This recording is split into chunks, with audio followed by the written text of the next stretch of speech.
rugatwara n'umuntu ufite umuhoro, rugatwara umuntu ufite inkota, umuntu wafashe icumu agashyira mu nzu ye, agafata inkota agashyira mu nzu ye, avuga ati ndiraririye cyangwa ndirinze, birangira urupfu ruje rukamujyana.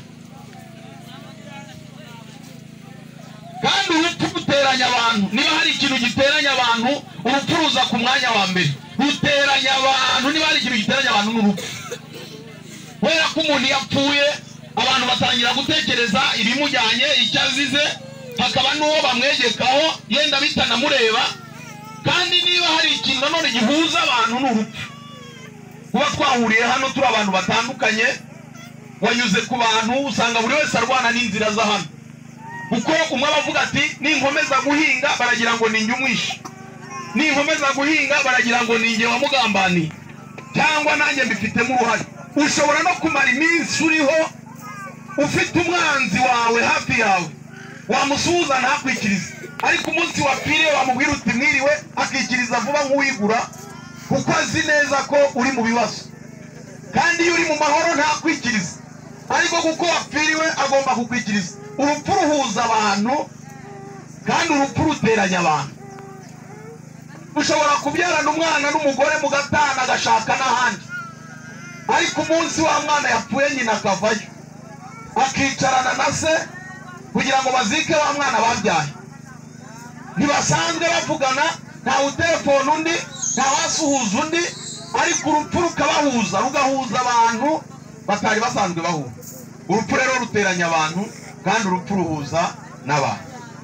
Hari amagambo rero Yesu yavuze. Yaravuze ko ninjye kuzuka. Haleluya. Ni nanjye ngiye kuzuka. Ni nanjye kuzuka. Ni nanjye urupfu. Haleluya. Unyizera naho yaba yarapfuye azaba. Unyizera naho yaba yarapfuye azabaho. Aya magambo ni Yesu wayavuze. Iyo dupfushije, abantu benshi badutekereza ko dufite ibyaha twakoze. Niyo barebye imirimo dukora mu itorero, babona ko tudakwiriye gupfusha. Mbaye ndi umushumba w'itorero, mbaye ndi pasiteri, mbaye ndi umunyamasengesho, ngenda buri munsi nkorera Imana, abantu babona ko ntakwiriye gupfusha. Nanagira ibyago, bamwe bagatekereza ko naba mfite amakosa imbere y'Imana. Bamwe bati Imana namuhannye, bati Imana imwituye ibyo akora, bakavuga bati hari ibihano Imana imushyizeho. Niba hari abantu bakundanye na Yesu cyane, ni umuntu bita Lazaro, ni umuntu bita Mariya na Marita. Barishwe Yesu sana. Yesu akabasura, Yesu akabagenderera, Yesu akaganira nabo, kandi yari afite ubushobozi bwo kuzura n'abapfuye. Barangije bamutumaho, baramubwira bati uri inshuti yacu twisangaho, none musaza wacu ararwaye ameze nabi yenda gupfa. Yesu ntiyajyayo kandi yabimenye ku nshuti zabo. Lazaro ararwara araremba, arinda niyapfa. Lazaro amaze gupfa, hari hamaze kuboneka igisiga hagati ya Yesu na Mariya na Marita. Bavuga bati ya nshuti yacu ifite n'ubushobozi, izura n'abantu, twarayiraritse tuyimenyesha ko musaza wacu yenda gupfa, ntiyaza, none arinzi yapfa, ntahageze, baranamuzitse, ntahageze. Ari inshuti yacu y'amagara. Urupfu rwa Lazaro ruteranya Mariya na Marita na Yesu. Ariko Yesu yari afite impamvu, kandi umuntu wese upfa Imana ibifite impamvu. Kandi umuntu ushobora gupfa igihe cye kitageze, kandi urwuzapfa nirwuzapfa. Kandi noneho urupfu nubwo turubona, urupfu nubwo turubona, rutunzwe n'amaraso. Ni ikinywa amaraso, ni ikinywa amaraso. Noneho Yesu aza kwikora, hashize iminsi ine barazitse Lazaro, ajya kwa Lazaro ku nshuti ye, ajya kwa Mariya na Marita ku nshuti ye, asanga imitima yabo yamaze guhinda kubera urupfu, bamaze kumuvaho kubera urupfu rwa Lazaro. Barabwira bati Yesu yaje, ya nshuti yanyu yaje kubareba. Umwe arirukanka muri b'abakobwa asanga Yesu ku irembo, aho kumusuhuza nk'inshuti amucyurira ibijyanye n'urupfu rwa musaza wabo. Iyo uza kuhaba musaza wacu ntabwo aba yapfa. Iyo uza kuboneka ntudusuzugure. Iyo wemera invitation yacu ntabwo Lazaro aba yarapfuye. Niyo wibwira kuri inshuti yacu umwanzi wacu ahubwo, kuko hari n'ibindi ukora tuzi neza by'imbaraga. None Lazaro yarinze apfa hejuru yo kutaza. Abaturage babonye saje baravuga bati none uriya si wa wundi uzura abantu, si inshuti yabo, ntiyaryaga iwabo, siho yanywaga, none dore abonye baramuhambye yaraboze, none ni bwaje. Abantu batangira gucira Yesu urubanza ko ari inshuti y'amabwa, inshuti idafite umumaro, idafite ikimaze. Ariko Yesu abwira Mariya, aramubwira ati humura musaza wawe azazuka. Nawe aramubwira ati ndabizi ko azazuka, ariko kandi hari icyo wagombaga gukora. Arangije hari abantu bari kurirana na Marita, nabo bumvise ko Yesu aje, nawe asohoka hanze ajya kumureba. Ariko abantu barizwa, banungunika mu mutima, bibaza igitumye Yesu aje muri runo rugo nk'inshuti kandi akaza nyuma y'uko bakinguye. Nta kintu agishoboye gukora. Ariko Yesu ahagarara yemye, kuko ibintu byose bikorwa n'Imana, biba mu bushake bw'Imana. Buriya nubwo turira tukababara, ndabizi neza hano mu Bataka n'ahandi kandi niyo abantu baba mu nkambi, duherekeza abantu benshi bazitswe.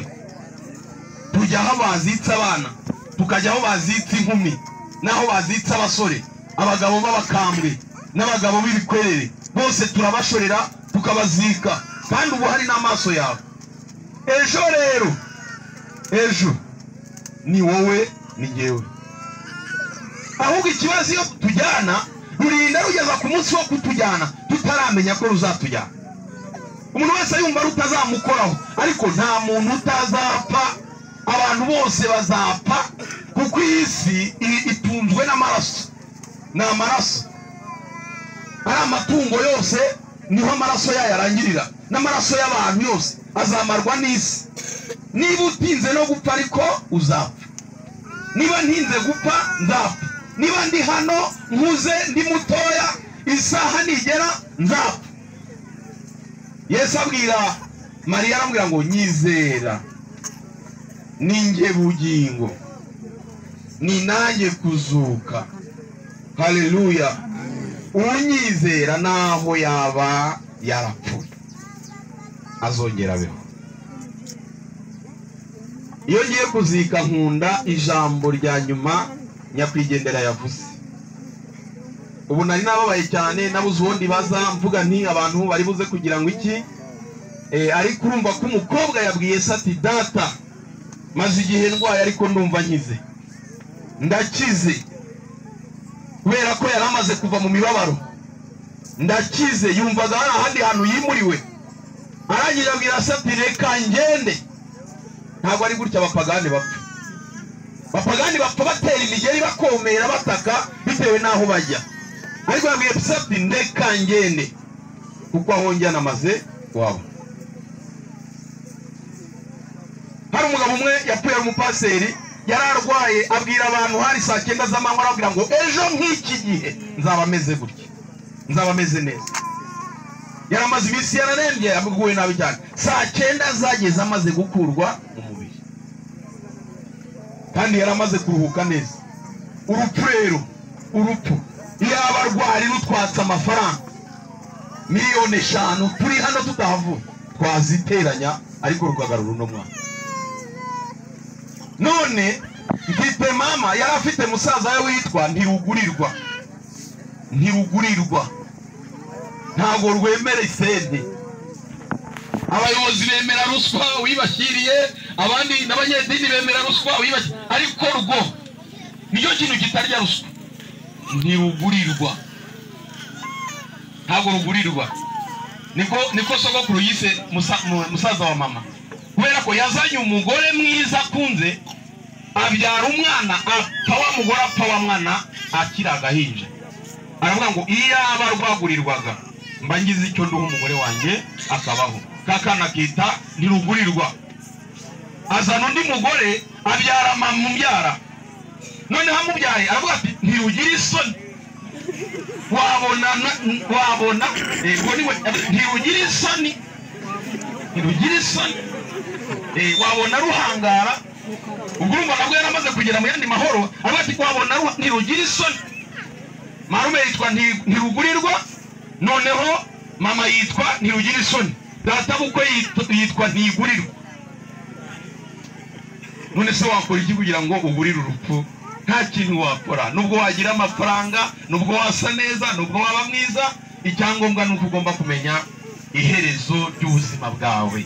Yesu rero hari avuga ngo ninjye bugingo, ni nanjye kuzuka, unyizera naho yaba yarapfuye azongera abe. Niyo mpamvu abakiranutsi bapfa neza, agasinzira kandi agenda atanduranyije. Hari n'uwabwiye umugore bati ndabona ndi kugenda, ariko ngusabye kuzababarira umuntu wese ufiteho ikibazo. Ntabwo utekereza ko bangiriye nabi, uzabababarire. Ngusabye kuzababarira abantu. Umupfu uri gupfa abwira umugabo ati uzababarira abantu, ahubwo bizananira umugabo, kandi umugore yarabishoboye akarinda apfa. Umugabo wasigaye we bizamunanira. Reka dusenga Imana tudatinda, ariko iherezo ryawe ntabwo urizi. Abantu bari mu madini atandukanye, ni byiza ku myizerere yanyu no ku mikorere yanyu itandukanye, ariko umenye ngo n'isi turi abacumbitsi, ahasi iwacu, ubuzima buzahinduka, ibintu uzatandukana nabyo. Niyo waba utunganiwe, uzagenda wenyine utandukane na bya bintu. Ariko uzajya he? Ushoje uzajya he? Ruje uzajya he? Ruzakujyana he? Reka dusenga Imana. Nakwifuza ngo Imana indindire ubugingo,